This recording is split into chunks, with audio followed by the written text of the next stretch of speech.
आज हम बात करेंगे डॉक्टर जोसेफ मर्फी द्वारा लिखित एक ऐसी बुक जिसने करोड़ों लोगों के जीवन में चमत्कार कर दिया और उनके जीवन को पूरी तरह से बदल दिया। जी हां, हम बात कर रहे हैं the power of your subconscious mind के बारे में। इस पुस्तक को हल्के में लेने की बिल्कुल गलती मत करना। यह सबकॉन्शियस माइंड के बारे में लिखी गई अब तक की सबसे बेस्ट बुक है। डॉक्टर जोसेफ मर्फी ने अपना अधिकांश समय पूर्वी देशों के धर्मों के अध्ययन में बिताया। शोध के सिलसिले में वे कई साल भारत में भी रहे। विश्व के सभी प्रमुख धर्मों का अध्ययन करने के बाद उन्हें विश्वास हो गया कि पूरी सृष्टि में एक विराट शक्ति व्याप्त है और वह शक्ति हमारे भीतर है, जिसे डॉक्टर मर्फी ने नाम दिया the power of subconscious mind means अवचेतन मन की शक्ति।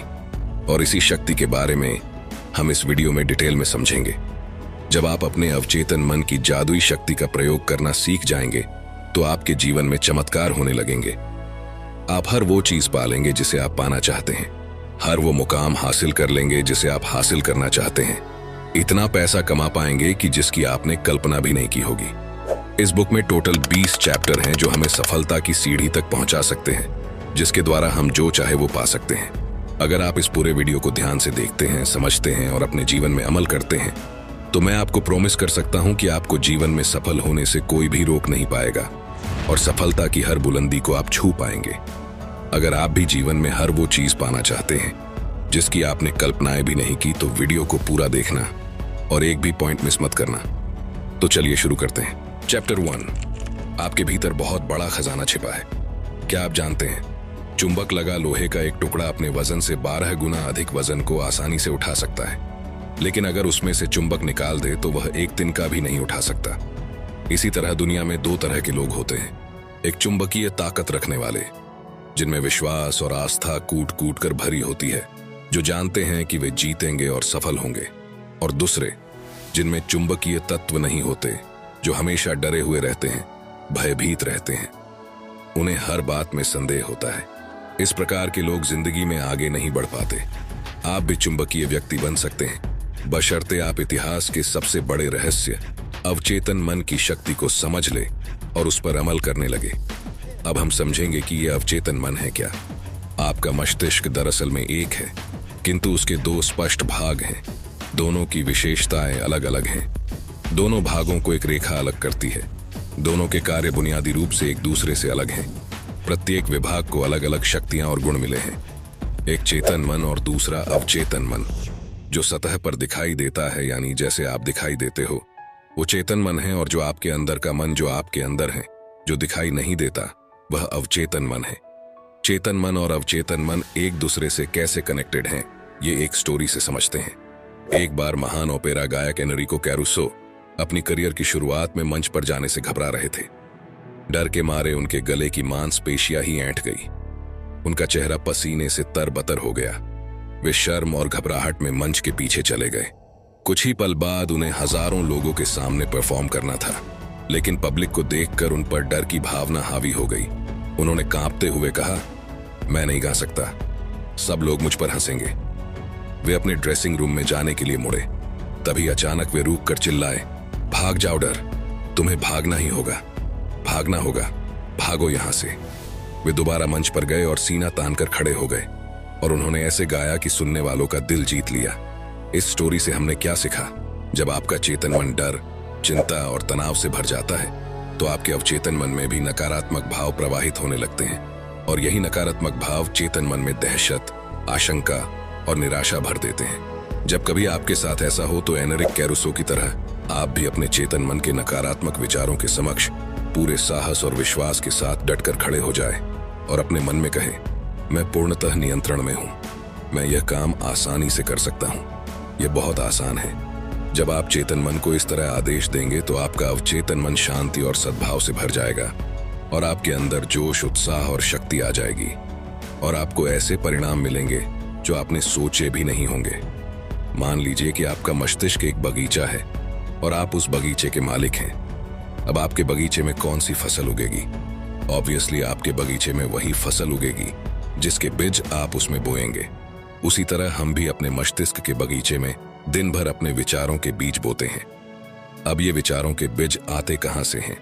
ये उत्पन्न होते हैं हमारी आदतों से। अगर आप कांटे बोते हैं तो क्या आपको अंगूर मिलेंगे? कंटीली झाड़ियां बोएंगे तो क्या अंजीर की फसल मिलेगी? जैसे विचारों की बुवाई आप अपने मस्तिष्क में करते हैं, वैसे ही परिणाम आपको मिलते हैं। अब सवाल यह है कि आपको चेतन मस्तिष्क में ही अच्छे विचार क्यों सोचने हैं? तो जवाब है क्योंकि अवचेतन मन सही गलत में फर्क नहीं कर सकता। ये तो बस चेतन मन द्वारा सोचे गए विचारों को अस्तित्व देने का काम करता है, चाहे वो सही हो या गलत। ये बहुत ही इंपॉर्टेंट लाइन है। अगर एक बार में समझ ना आई हो तो बैक जाकर दोबारा सुन लेना। फॉर एग्जाम्पल, अगर कोई इंसान है जो किसी पर बहुत ज्यादा गुस्सा है और उसका गुस्सा इस हद तक बढ़ गया कि वो उसका का खून करना चाहता है और बार बार बोलता रहता है, मैं उसको मार डालूंगा, मैं उसको मार डालूंगा, उसका खून कर दूंगा। बार बार यही बातें बोलने की वजह से ये सारी बातें उस इंसान की अवचेतन मन पर अंकित हो जाएगी और अल्लादीन के चिराग से उत्पन्न हुए जिनकी तरह उसका अवचेतन मन बोलेगा, जो हुक्म मेरे आका, और वो ऐसी परिस्थितियां उत्पन्न कर देगा कि वो इंसान एक दिन सचमुच खून कर देगा। अब किसी का खून करना यह तो बहुत बुरी बात है, तो अवचेतन मन ने उसे यह सब करने से रोका क्यों नहीं? क्योंकि अवचेतन मन सही और गलत में फर्क नहीं कर सकता। यह तो बस चेतन मन द्वारा सोचे गए विचारों को अस्तित्व देने का काम करता है, चाहे वो विचार सही हो या गलत। और अगर कोई स्टूडेंट एग्जाम में टॉप करना चाहता है और बार बार बोलता है, मैं टॉप करूंगा, मैं टॉप करूंगा, मैं टॉप करूंगा, बार बार बोलकर इस विचार को अपने अवचेतन मन में अंकित कर देता है, तो फिर से आपका अवचेतन मन कहेगा, जो हुक्म मेरे आका, और वो ऐसी परिस्थितियां उत्पन्न कर देगा, आपको इतनी मेहनत करने पर विवश कर देगा कि वो स्टूडेंट एग्जाम टॉप कर लेगा। ये अवचेतन मन हर उस चीज को हकीकत में ला सकता है जो आप हासिल करना चाहते हैं। इसलिए आपके मस्तिष्क में आने वाला प्रत्येक विचार महत्वपूर्ण है। सिर्फ ऐसे विचारों को ही अपने मस्तिष्क में जगह दे जिनसे आपको ताकत और शक्ति मिलती हो, जो हमारे मस्तिष्क को कमजोर करे। ऐसे नकारात्मक विचारों को मस्तिष्क में घुसने ही न दे। चैप्टर 2, आपका अपना मस्तिष्क कैसे काम करता है। चेतन मन जहाज के कैप्टन की तरह होता है। वह सिर्फ नीचे इंजन रूम में बैठे कर्मचारियों को आदेश देता है, जो सभी बॉयलरों, मशीनों, यंत्रों को उसके आदेशों के अनुकूल चलाते हैं। मशीन रूम में काम कर रहे कर्मचारियों को यह पता नहीं होता कि वे कहां तथा किस ओर जा रहे हैं। वे केवल आदेशों का पालन करते हैं। कैप्टन अपने कंपास और अन्य यंत्र के आधार पर यदि गलत या अधूरा आदेश भी देता है, तो भी वे उस आदेश को बिना कोई सवाल करे मान लेते हैं, भले ही वे पहाड़ से टकरा ही क्यों ना जाए, क्योंकि उनका काम सिर्फ ऑर्डर फॉलो करना है। एम्प्लॉयज कैप्टन से सवाल नहीं कर सकते, वे केवल आदेश का पालन करते हैं। ठीक इसी तरह आपका चेतन मन कैप्टन है, आपके जहाज का नेविगेटर है। जिस विचार पर आपका चेतन मन विश्वास करता है और सही मानता है, उसी विचार को अवचेतन मन बिना सवाल पूछे आपका आदेश समझकर स्वीकार कर लेता है। चाहे वो सही हो या गलत, इससे उसे कोई फर्क नहीं पड़ता। और जब चेतन मन से कोई शब्द या वाक्य आप बार बार बोलते रहते हैं, तो आपका अवचेतन मन उसे एक्सेप्ट कर लेता है और उसे साकार कर देता है। चाहे वो चीज सही हो या गलत, सकारात्मक हो या नकारात्मक। जब आप कोई नकारात्मक चीजें बार बार कहते हैं, जैसे कि ये बहुत मुश्किल है, मैं ये नहीं कर सकता, मैं स्मार्ट और इंटेलिजेंट नहीं हूं, मैं किसी काम का नहीं हूं, मैं बिल्कुल नाकारा हूं, ये मेरे बस में नहीं है, मैं अमीर नहीं बन सकता, तब आपका अवचेतन मन आपके शब्दों को स्वीकार कर लेता है और बिल्कुल वैसी ही परिस्थितियां पैदा कर देता है, जिससे आपके लिए वह चीज प्राप्त करना सचमुच मुश्किल बन जाता है। जब तक आप ये कहते रहोगे, मैं यह कार नहीं खरीद सकता, मैं यूरोप की यात्रा नहीं कर सकता, मैं यह घर नहीं खरीद सकता, यह सूट, यह पतलून नहीं खरीद सकता, तब तक यह जान लो कि आपका अवचेतन मन आपके नकारात्मक आदेशों का पालन करता रहेगा और जीवन भर आप अभावों में जीते रहेंगे। लेकिन अगर आप इसके बदले यह बोलते हैं, यह बहुत आसान है, मैं बहुत स्मार्ट और इंटेलिजेंट हूं, मैं 100% अमीर बन सकता हूं, मैं यह कार खरीद सकता हूं, मैं यूरोप टूर पर जा सकता हूं, तो आपका अवचेतन मस्तिष्क बिना सवाल पूछे यह सच मान लेगा और ऐसी परिस्थितियां उत्पन्न कर देगा जिससे आप उस चीज को हासिल कर लेंगे। सुनने में आपको थोड़ा अजीब लग रहा होगा, लेकिन यही सच्चाई है दोस्तों। एक और एग्जाम्पल देखते हैं। एक युवा गायिका को गाने के ऑडिशन के लिए बुलाया गया। वह बड़ी आस लिए इंटरव्यू का इंतजार कर रही थी, किंतु 3 बार वह ऑडिशन में फेल हो गई। उसका गला बहुत मधुर था, लेकिन फिर भी वह फेल हो जाती थी। क्यों? क्योंकि हमेशा इंटरव्यू के पहले वह हर बार अपने से कहती रही, वे लोग मुझे पसंद नहीं करेंगे, मेरी आवाज उन्हें पसंद नहीं आएगी, मुझे बहुत डर लग रहा है, शायद मेरा सिलेक्शन नहीं होगा। उसके अवचेतन मस्तिष्क ने उसकी नकारात्मक बातों को स्वीकार करके उसके सामने उनको अनुभव के रूप में पेश कर दिया। वह असफल हो गई। उसने अपने भय को इस प्रकार काबू किया। दिन में 3 बार वह एक कमरे में गई। आराम कुर्सी पर बैठकर उसने अपने शरीर को रिलैक्स कर दिया। आंखें बंद करके उसने अपने मन व शरीर को शांत किया। उसने अपने भय को दूर करने के लिए स्वयं से कहना शुरू किया, मेरी आवाज बहुत सुरीली है, मैं बहुत सुंदर गा सकती हूँ, मैं पूरी तरह से गाने के लिए तैयार हूँ, मैं गाऊंगी और सुरीले स्वर में गाऊंगी और सेलेक्ट होकर दिखाऊंगी। उसने अपने शब्दों को शांत स्वर में विश्वास के साथ फिर से दोहराया। इसके बाद वह रोजाना दिन में 3 बार अभ्यास करती रही। प्रत्येक सिटिंग में वह 5 से 10 बार वही वक्तव्य दोहराती रही। महीने के अंत तक वह पूरे जोश और विश्वास के लिए तैयार हो गई और जब उसे फिर से ऑडिशन के लिए बुलाया गया तो उसने बहुत ही सुरीली आवाज में गाना गाया। उसका सिलेक्शन कर लिया गया। अगर आप भी कभी जीवन में ऐसी परिस्थिति का सामना करते हैं तो इस टेक्निक का इस्तेमाल आपने जरूर करना चाहिए। 100% आप सफल हो जाएंगे। चैप्टर 3, आपके अवचेतन मन की चमत्कारी शक्ति। अमेरिकी मनोविज्ञान के पितामह विलियम जेम्स ने कहा है कि दुनिया को हिलाने की शक्ति आपके अवचेतन मन में है। जो कुछ आप अवचेतन मन पर अंकित करते हैं, अवचेतन मन उसे पूरा करने के लिए जमीन आसमान एक कर देता है। इसलिए आपको इसमें सही और सकारात्मक विचार अंकित करने चाहिए। आपने कई बार रियलाइज किया होगा कि अगर आपको कहीं पिकनिक पर जाना हो या कहीं यात्रा पर जाना हो और जिसके लिए आपको सुबह 4 बजे उठना हो, तो उस टाइम आप 4 बजे का अलार्म लगाते हैं और सो जाते हैं। लेकिन सुबह 4 बजे का अलार्म बजने से कुछ मिनट या कुछ सेकंड्स पहले ही आपकी नींद खुल जाती है। ऐसा क्यों होता है? क्योंकि आपका अवचेतन मस्तिष्क बहुत पावरफुल होता है और जब आप सोने गए थे तो सोने से पहले आपने मन में कहा था कि मुझे कल सुबह 4 बजे उठना है। आपके अवचेतन मन पर वह बात अंकित हो गई और आपका अवचेतन मस्तिष्क काम पर लग गया और अलार्म बजने से कुछ सेकंड या मिनट पहले ही उसने आपको उठा दिया। यही टेक्निक आप बहुत बड़ी बड़ी चीजें पाने के लिए भी आजमा सकते हैं। आपको बस करना यह है कि रोज रात को सोने से पहले बेड पर ही पड़े पड़े अपने बॉडी को रिलैक्स या शिथिल करना है, आंखें बंद करनी है और अपने अवचेतन मन को सुझाव देने हैं। ये सुझाव वो हो सकते हैं जो आप बनना चाहते हैं या फिर हासिल करना चाहते हैं। जैसे अगर आप अपने व्यवसाय में सफल होना चाहते हैं तो आप बोल सकते हैं, दिन रात मैं अपनी सभी रुचियों में समृद्ध हो रहा हूं। मेरा बिजनेस डे बाय डे बहुत अच्छा चल रहा है। मेरे पास बहुत सारा पैसा आ रहा है। मैं अमीर बन रहा हूं। दुनिया की सारी खुशियां मुझे मिल रही हैं। मैं पूर्ण, आदर्श, सशक्त, शक्तिशाली, प्रेमपूर्ण, सामंजस्यपूर्ण और खुश हूं। ऐसा आपको लगातार 21 डेज तक करना है और उसके बाद आपको इसकी आदत हो जाएगी और आप जानकर हैरान हो जाएंगे कि आपके जीवन में ऐसे चमत्कार होने लगेंगे जिसकी आपने कल्पना भी नहीं की होगी। अपने अवचेतन मन को खुशी, समृद्धि, प्यार, आनंद, जोश और उत्साह देने वाले विचारों से भरें। इससे क्या होगा कि जो आपके नकारात्मक जहरीले विचार जो अड्डा जमाए बैठे हैं, वे अंततः हमेशा के लिए बाहर निकल जाएंगे। हाँ, लेकिन इसके लिए आपको सतत प्रयास करना होगा और एक बार जब आपको इसकी आदत हो जाएगी तो फिर आपका फर्श से अर्श तक का सफर शुरू हो जाएगा। याद रखें, जैसे पानी पाइप में जाकर उसका आकार लेकर बहने लगता है, ठीक उसी प्रकार जीवन भी आपके अंदर के विचारों के अनुरूप ही बहता है। चैप्टर 4, प्राचीन काल में मानसिक उपचार। प्राचीन समय में जब आज की तरह बड़े बड़े हॉस्पिटल्स नहीं थे, तब भी लोगों का बीमारियों से इलाज किया जाता था और लोग अपनी बीमारियों से ठीक भी हो जाते थे। उस समय मनुष्यों को बीमारी से ठीक करने का ज्ञान पुजारियों और धर्मगुरुओं तक ही सीमित था।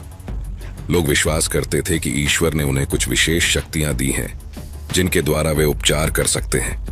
ये पुजारी और धर्मगुरु इलाज करने के लिए मंत्रों का, तावीजों का, अंगूठियों या स्मृति चिन्हों का प्रयोग किया करते थे। जब कोई बीमार हो जाता तो लोग उन्हें इन पुजारियों या धर्मगुरु के पास ले जाते और वे सिर्फ मंत्रों और ताबीजों के सहारे ही उनका इलाज कर देते थे और रोगी ठीक भी हो जाता था। क्या आपको लगता है कि वे रोगी सिर्फ ताबीजों या मंत्रों के वजह से ही ठीक होते थे? ऑथर कहते हैं कि वे सिर्फ मंत्रों या ताबीजों के वजह से नहीं, बल्कि अवचेतन मन के शक्ति से ठीक होते थे। जैसा कि हमने पहले देखा कि लोग उन पुजारियों में, धर्मगुरुओं में विश्वास करते थे कि वे उनका इलाज कर देंगे। उनकी आस्था बहुत ज्यादा होती थी। जैसे ही रोगी उनके पास जाता तो रोगी को लगने लगता कि अब मैं जरूर ठीक हो जाऊंगा और यही निर्देश उनके अवचेतन मन में अंकित हो जाता था कि अब वे जरूर ठीक हो जाएंगे। और जैसे हमने इससे पहले ही समझा है कि अवचेतन मन में जो विचार अंकित हो जाता है वो हकीकत का रूप ले लेता है, और इसी वजह से वे रोगी ठीक भी हो जाते थे।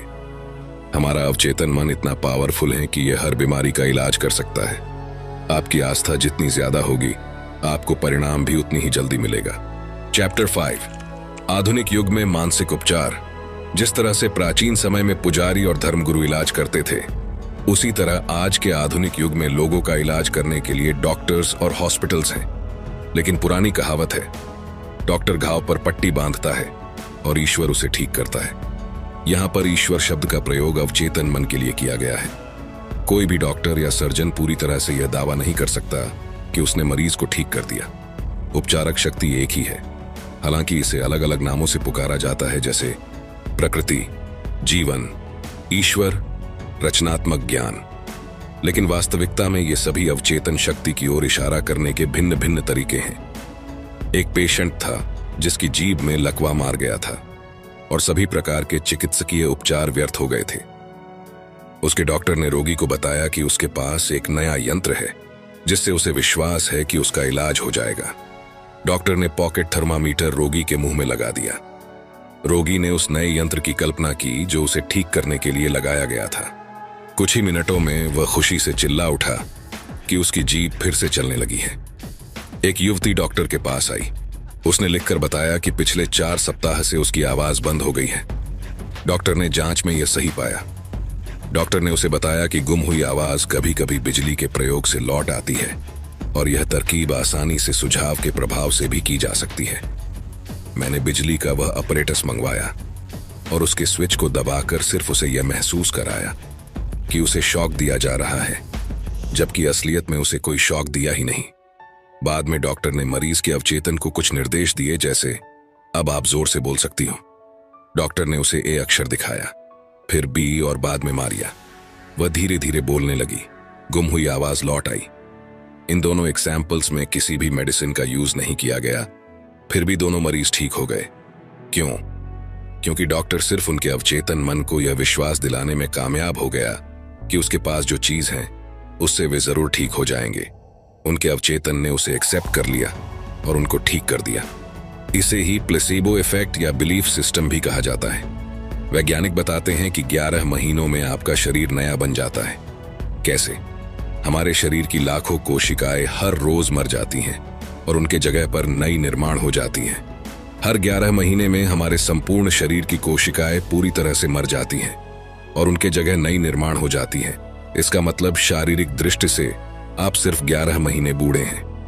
अगर आप क्रोध, ईर्ष्या और दुर्भावना के विचारों को अपने शरीर में दोबारा आने देते हैं तो इसमें आपके सिवा और कोई दोषी नहीं है। जैसे अंधेरे से छुटकारा पाने का तरीका रोशनी है, ठंड से उबरने का तरीका गर्मी है, वैसे ही नकारात्मक सोच से उबरने का तरीका सकारात्मक विचार रखना है। अच्छाई की घोषणा करें, बुराई अपने आप गायब हो जाएगी। चैप्टर 6, मनचाहे परिणाम कैसे प्राप्त करें। आपके अवचेतन मन को सराबोर करने का सबसे अच्छा समय सोने से ठीक पहले और जागने के ठीक बाद का होता है। ऐसा इस कारण है क्योंकि अवचेतन सोने से ठीक पहले और जागने के ठीक बाद सबसे ज्यादा सशक्त होता है। इस अवस्था में वे नकारात्मक विचार और तस्वीरें नहीं रहती हैं जो आपकी इच्छा को नकारती हैं और आपके अवचेतन मन द्वारा उनकी स्वीकृति को रोकती हैं। जब आप मनोकामना पूरी होने की वास्तविकता की कल्पना करते हैं और उपलब्धि का रोमांच महसूस करते हैं तो आपका अवचेतन आपकी मनोकामना पूरी कर देता है। सेहत की भावना से सेहत उत्पन्न होती है, दौलत की भावना से दौलत उत्पन्न होती है। अब आप बताइए कि आपकी भावना कैसी है। कल्पना आपकी सबसे बड़ी आंतरिक शक्ति है। अच्छी और सुंदर चीजों की कल्पना करें। आप वैसे ही हैं जैसी आप खुद के बारे में कल्पना करते हैं।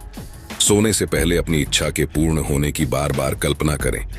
विश्वास करें कि वे इच्छाएं पूरी हो रही हैं और शांति से सोए और खुशी से जागें। एक दिन आएगा जब आपकी इच्छा हकीकत में साकार हो जाएगी। याद रखें, अगर आपके जीवन में कोई समस्या है तो आप अपनी किसी भी समस्या का उत्तर बताने की जिम्मेदारी सोने से पहले अपने अवचेतन मन को सौंप दें। वह आपको उसका उत्तर देगा। दोस्तों, अगर आप अभी तक इस वीडियो में बने हुए हैं तो इसका मतलब है कि आप जीवन में बहुत आगे बढ़ना चाहते हैं और अवचेतन मन की शक्ति से जीवन में सफलता की बुलंदियों को छूना चाहते हैं, और ऐसा होगा भी जरूर। आगे आने वाले पॉइंट्स और भी इंपॉर्टेंट हैं, वीडियो में बने रहे। चैप्टर 7, धन और दौलत के लिए अवचेतन मन की शक्ति का प्रयोग कैसे करें। दौलत की चेतना विकसित करने का सटीक तरीका। आप एक काम करें, रोजाना सोने से पहले और सुबह उठने के बाद 5 मिनट तक ये 2 शब्द दोहराए, दौलत और सफलता। इन शब्दों में जबरदस्त शक्ति है। ऐसा बार बार कहे किसी लोरी की तरह, आप परिणाम देखकर हैरान रह जाएंगे। दौलत बड़े हिमखंडों की तरह आपकी ओर प्रवाहित होगी। लेखक बताते हैं कि एक बहुत चिंतित बिजनेसमैन मेरे पास आया। उसकी बिक्री और आर्थिक स्थिति बहुत खराब थी। मैंने उससे कहा कि वह अपने ऑफिस में शांत होकर बैठ जाए और बार बार दोहराए, मेरी बिक्री हर दिन बढ़ रही है। और इसी कथन को रात को सोने से पहले और सुबह उठने के बाद भी दोहराए। इस कथन के कारण उसके चेतन और अवचेतन मन मिलकर काम करने लगे। कुछ ही हफ्तों के अंदर उसे अच्छे परिणाम मिले। आप भी यही फॉर्मूला अपना सकते हैं। कुछ लोग कहते हैं, ओह मैंने ये किया था लेकिन कुछ नहीं हुआ। उनको परिणाम इसीलिए नहीं मिले क्योंकि शायद 10 मिनट बाद ही वे डर के विचार में डूब गए थे और उन्होंने उस अच्छे विचार को नकार दिया था जिसकी उन्होंने घोषणा की थी। जब आप सुबह जमीन में कोई बीज बोते हैं और दोपहर तक अगर वो पौधा नहीं बन जाता, तो क्या आप उसी दिन जमीन खोदकर बीज को बाहर निकाल लेते हैं? आप उसे बढ़ने के लिए समय देते हैं, उसे जड़ें जमाने और बढ़ने का मौका देते हैं। इसी तरह जब आप अपने अवचेतन मन को कोई सुझाव देते हैं तो कई बार आपको तुरंत परिणाम नहीं मिलते हैं, तो आपको उस विचार को अपने अवचेतन मन में अंकित होने के लिए समय देना चाहिए। उस विचार को जड़ें जमाने और बढ़ने का मौका देना चाहिए। जिस वक्त दौलत का विचार आपके अवचेतन में अपनी जड़ें जमा लेगा, तो आपको इतनी दौलत मिलेगी जितनी आपने कभी सोची भी नहीं होगी। चैप्टर 8, अमीरी की शाही राह पर कैसे चलें। यहाँ एक आसान तकनीक दी जा रही है जिसका प्रयोग आप अपने जीवन में धन को कई गुना करने के लिए कर सकते हैं। एक शांत रूम में चले जाएं, आराम कुर्सी पर बैठकर अपनी बॉडी को रिलैक्स करें और दिन में कई बार ये वाक्य दोहराएं, मुझे धन पसंद है, मैं इससे प्रेम करता हूं, मैं इसका समझदारी से, सृजनात्मक तरीके से और न्यायपूर्ण तरीके से प्रयोग करता हूं। मेरे जीवन में धन का लगातार प्रवाह हो रहा है, मैं खुशी से इसे मुक्त करता हूं और यह अद्भुत तरीके से कई गुना होकर मेरे पास लौटता है। यह अच्छा है, बहुत अच्छा है। धन बहुत बड़ी मात्रा में मेरी तरफ प्रवाहित हो रहा है। मैं इसका प्रयोग सिर्फ भलाई के लिए करता हूं। मैं अपनी आर्थिक समृद्धि तथा मानसिक दौलत के लिए कृतज्ञ हूं। तंगी में दिन गुजारने का असली कारण। आपने कई लोगों को देखा होगा जो तंगी में दिन गुजार रहे हैं और महीने का खर्च चलाने के लिए संघर्ष कर रहे हैं। उन्हें अपने खर्च पूरे करने के लिए बहुत जूझना पड़ता है। क्या आप जानना चाहते हैं कि उनके साथ ऐसा क्यों होता है? वे लगातार उन लोगों की निंदा करते हैं जो जीवन में बहुत सफल हुए हैं और जिन्होंने बहुत दौलत कमाई है। वे सोचते हैं कि अमीर लोग बहुत बदमाश होते हैं, वे लोगों का खून चूस चूस के अमीर बने हैं, वे बेईमान और भ्रष्ट होते हैं और इसलिए वे हमेशा अमीर लोगों से और उनके पैसों से नफरत करते हैं। आप दौलतमंद तो बनना चाहते हैं लेकिन दौलतमंद लोगों से और उनके पैसों से ही नफरत करते हैं। और ब्रह्मांड का नियम कहता है कि आप जिस चीज से नफरत करते हैं वो आपसे दूर चली जाती है, चाहे वो दोस्त हो, बीवी हो, बच्चे हो, रिलेटिव्स हो या फिर दौलत। अगर आप किसी इंसान को पसंद ही नहीं करेंगे, उसे हमेशा बुरा भला कहेंगे, उसकी निंदा करते रहेंगे, तो वो आपसे दूर चला जाएगा।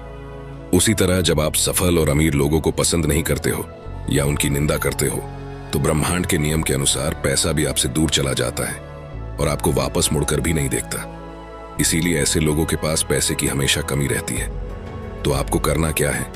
आप जब भी किसी सफल और अमीर इंसान को देखें तो कहे, मैं सफल और अमीर लोगों को आशीर्वाद देता हूं, मैं सफल और अमीर लोगों को अपना रोल मॉडल बनाता हूं, मैं सफल और अमीर लोगों से प्यार करता हूं। अगर वे अमीर बन सकते हैं तो मैं भी बन सकता हूं। जब आप सफल और दौलतमंद लोगों के बारे में अपने अवचेतन में अच्छी भावना रखोगे तो आपका अवचेतन मन आपको इतनी दौलत देगा कि आप गिन भी नहीं पाओगे। चैप्टर 9, आपका अवचेतन मन और वैवाहिक जीवन। आदर्श पति को कैसे आकर्षित करें। अगर आपने इससे पहले के अध्याय ध्यान से समझ लिए हैं तो अब तक आप जान चुके होंगे कि आपका अवचेतन मन कैसे काम करता है। आप जानते हैं कि आप इस पर जो भी छाप छोड़ेंगे वह बाहरी जगत में साकार हो जाएगा। अगर आप एक महिला हैं और आदर्श पति को आकर्षित करना चाहती हैं तो इसी समय अपने अवचेतन मन पर उन गुणों और लक्षणों की छाप छोड़ें जो आप अपने होने वाले पति में चाहते हैं। यहाँ एक उत्कृष्ट तकनीक दी जा रही है जिसके द्वारा आप आदर्श पति को आकर्षित कर सकती हैं। रात को कुर्सी पर बैठ जाएं, आंखें बंद कर लें, शिथिल हो जाएं, शरीर को पूरी तरह ढीला छोड़ दें, बहुत शांत, निष्क्रिय और ग्रहणशील बन जाए। अपने अवचेतन मन से बात करें और कहें, मैं एक ऐसे पुरुष को आकर्षित कर रही हूं जो ईमानदार, सच्चा, वफादार, निष्ठावान, शांत, खुश और समृद्ध है। मैं जानती हूं कि मैं उसकी शांति और सुख को बढ़ा सकती हूं। वह मेरे आदर्शों से प्रेम करता है और मैं उसके आदर्शों से प्रेम करती हूं। वह मुझे बदलकर नया नहीं बनाना चाहता है, ना ही मैं उसे बदलकर नया बनाना चाहती हूं। हमारे बीच आपसी प्रेम, स्वतंत्रता और सम्मान है। आदर्श पत्नी को कैसे आकर्षित करें? अपनी आदर्श पत्नी को आकर्षित करने के लिए नीचे दी गई सकारात्मक घोषणा करें। मैं ऐसी महिला को आकर्षित कर रहा हूं जिसके साथ मेरा बहुत अच्छा तालमेल होगा। यह महिला ऐसी है जिसके साथ मेरी जोड़ी आदर्श रहेगी। वह आध्यात्मिक, निष्ठावान, वफादार और ईमानदार है, सामंजस्यपूर्ण, शांत और खुशमिजाज है। हम एक दूसरे की तरफ प्रबलता से आकर्षित हो रहे हैं। मैं जानता हूं कि मैं इस महिला को प्रेम, प्रकाश, शांति और खुशी दे सकता हूं। मैं महसूस करता हूं और विश्वास करता हूं कि मैं इस महिला के जीवन को अद्भुत बना सकता हूं। मैं अब आदर्श जीवन साथी को स्वीकार करता हूं। मानसिक रूप से अपनी पत्नी की वैसी तस्वीर बनाएं जैसी उसे होना चाहिए। खुश, सुखी, स्वस्थ और सुंदर। अपने पति को उस तरह देखें जैसा उसे होना चाहिए। सशक्त, शक्तिशाली, प्रेमपूर्ण, सद्भावनापूर्ण और दयालु। मानसिक तस्वीर देखते रहेंगे तो आप अनुभव करेंगे कि आपका वैवाहिक जीवन स्वर्ग बन चुका है, जो सद्भाव और शांति से भरा है। चैप्टर 10, मन से हमेशा युवा कैसे रहे। आप उतने ही युवा हैं जितना खुद को मानते हैं। मैं हर कुछ सालों में लंदन के कैक्सटन हॉल में भाषण देता हूँ। ऐसे ही एक भाषण के बाद एक सर्जन मुझसे मिलने आया। उसने मुझसे कहा, मेरी उम्र 84 साल है। मैं हर सुबह ऑपरेशन करता हूँ, दोपहर में मरीजों को देखने जाता हूँ और शाम को मेडिकल वैज्ञानिक जर्नल्स के लिए लेख लिखता हूँ। उसका नजरिया यह था कि वह उतना ही उपयोगी है जितना वह खुद को मानता है और उतना ही युवा है जितने उसके विचार हैं। उसने मुझसे कहा, आपने अभी अभी जो कहा है वह बिल्कुल सही है। व्यक्ति उतना ही युवा होता है जितना वह खुद को मानता है, उतना ही मूल्यवान होता है जितना वह खुद को समझता है। कुछ लोग 30 साल की उम्र में ही बूढ़े हो जाते हैं, जबकि कुछ 80 साल में भी युवा रहते हैं। मस्तिष्क ही सबसे बड़ा बुनकर, आर्किटेक्ट, डिजाइनर और मूर्तिकार है। नाटककार जॉर्ज बर्नार्ड शॉ 90 साल की उम्र में भी सक्रिय थे। रोमन देशभक्त मार्कस पोर्सियस केटो ने 80 साल की उम्र में ग्रीक भाषा सीखी।